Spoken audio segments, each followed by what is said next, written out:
Hey there and welcome back to another Star Wars video. And recently, we saw the release of the finale of the Obi-Wan Kenobi series. And for the most part, I think most people enjoyed this finale episode.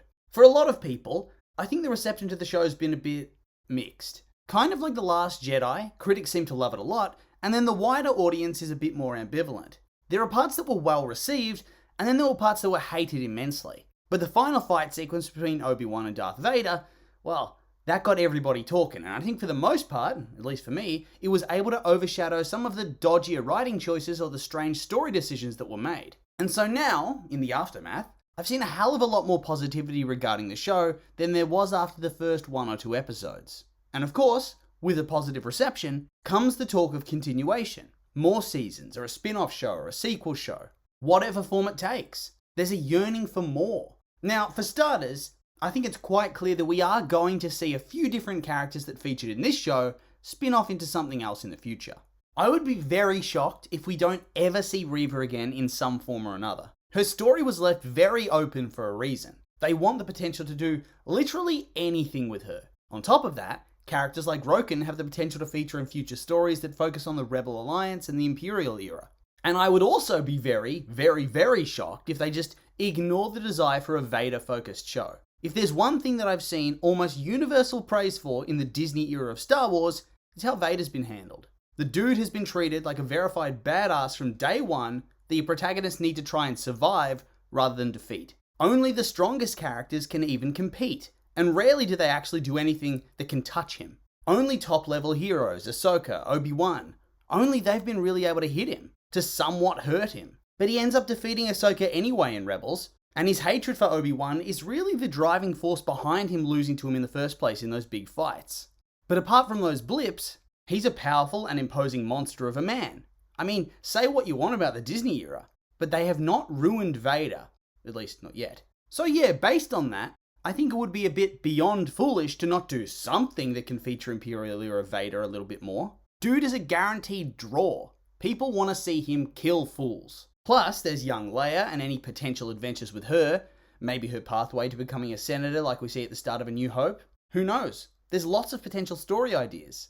A lot of ideas that I think would be quite fun to see play out and would flesh out the world and draw a lot of interest. But the thing is, none of those potential ideas really fit with Obi-Wan. Now, even though it was initially conceived as a standalone show, a limited series that was just going to help bridge that gap between the young and enigmatic prequels Jedi Master / Republican Army General Obi-Wan to the wise old wizard of the waste that we see in A New Hope, it's now been made clear that there is some sort of interest in a potential return for Obi-Wan Kenobi, both from a fan perspective, and they just want more Star Wars and Obi-Wan's a popular character, so I mean, of course they want him back, but there's also been hints from the creators as well. Kathleen Kennedy's indicated they're very open to listening to what the fans want in regards to future characters or shows that they want to see. And on top of that, the directors also indicated she'd be open to some sort of continuation if they had a good idea about it. That whilst it was envisioned as a standalone, there's still that remaining 9 years between this and A New Hope. And even Hayden Christensen, aka Darth Vader, and the man himself, Ewan McGregor, have expressed interest in reprising their roles in the future.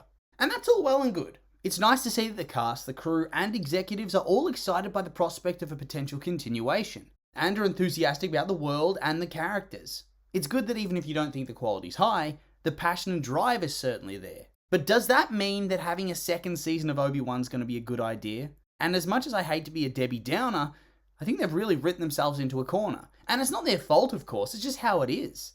They're penned in by a lot of pre-established events set up by the movies that can't be shifted or changed. At the onset of the series, Obi-Wan has long since given up his life as a Jedi.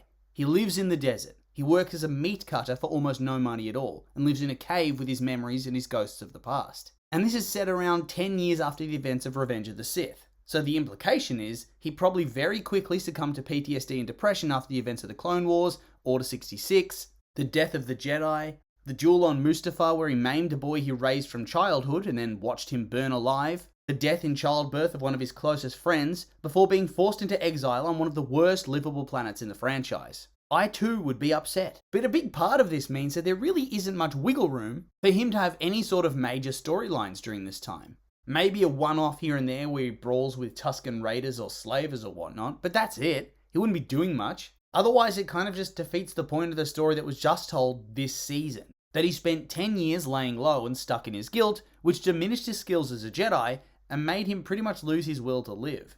But over the course of the season, he gets his mojo back, and I don't think many people want to see the reverse. A season where he starts off as the skilled Jedi Master and begins to succumb to guilt and depression. I think it would be a little too bleak, and probably quite dull, all things considered.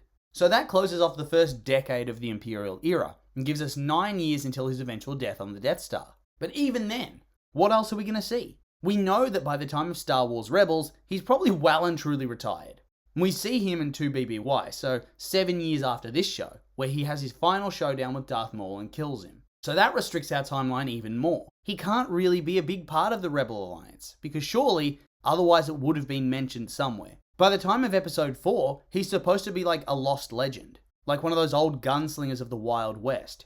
People know the name and they know the story, but they don't know the man. They've never seen him. So once again, it limits what you can do. Having him go against the Empire again just doesn't feel like it fits. He can't fight Vader again either, because they wrap that up nicely, don't touch it. He's had his story with Reva now. She left. She has her own path to walk. And I'd also be deeply shocked if they have him do anything with Ahsoka outside of perhaps turning up as a Force ghost at some point in her story in the future.